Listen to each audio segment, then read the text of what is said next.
one's a hard one, folks. It's a sad, sad day and some sad news. One of my childhood heroes, and if you're watching this, I'm guessing one of your childhood heroes, Terry Funk, passed away at the age of 79. There's not, what can you say? He was a man's man.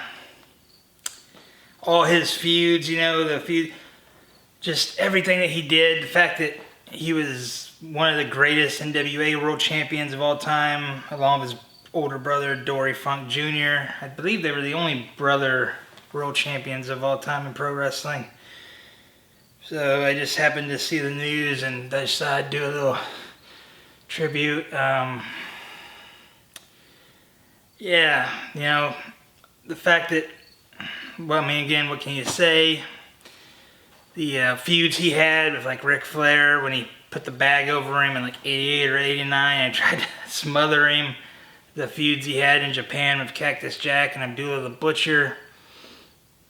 They were all amazing, but what really amazed me about Funk was he could just make you believe. You legitimately believed that he was that wild and crazy, And I saw an interview with him one time where he said that people might not think that wrestling is real or that pro wrestling is real, but they can damn sure think that I'm real and I'm going to make them think I'm real.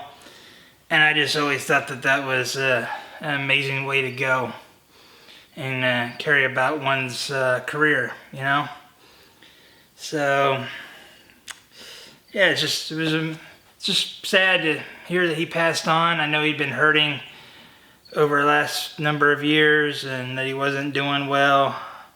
And I know that when his wife, who was the love of his life, passed on a few years ago, he took that pretty hard and people said he was never quite the same. So I just hope that he's at peace, and I feel like he's probably at peace, because if there's anyone that would ever make it to the pearly gates, it would be old Terry. But again, I have so many memories of him as a kid. Again, the whole bag incident where he tried to, smother Ric Flair comes to mind. And once again, as I alluded to earlier, the death match stuff that he did with Mick Foley, who was working as Cactus Jack at the time in Japan, I showed my best friend's kids, who are like a niece and nephew to me, a match he did in Japan with a guy named Atsushi Onita, where it was a barbed wire exploding ring death match. They thought that was pretty cool. So, just thinking back on it,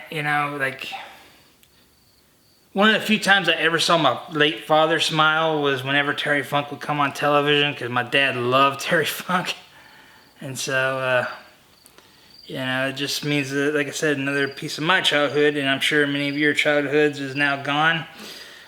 Let's see, what else? We can't forget his movie career, being in great films like Over the Top with Stallone, and who could forget Roadhouse 1, not the remake, or Roadhouse 2. No one talks about those. He was in The Ringer with Johnny Knoxville, was the whole best part of that movie, and he's only in it for 20 minutes. So, I don't know. There's probably not a lot more to say. I'm sure that if you're watching this video, you've probably watched other people's tributes to Terry Funk and so on and so forth.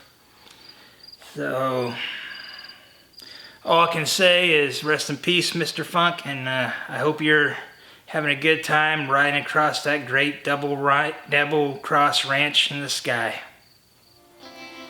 So, as always, stay true to yourselves and never be afraid to get carried away.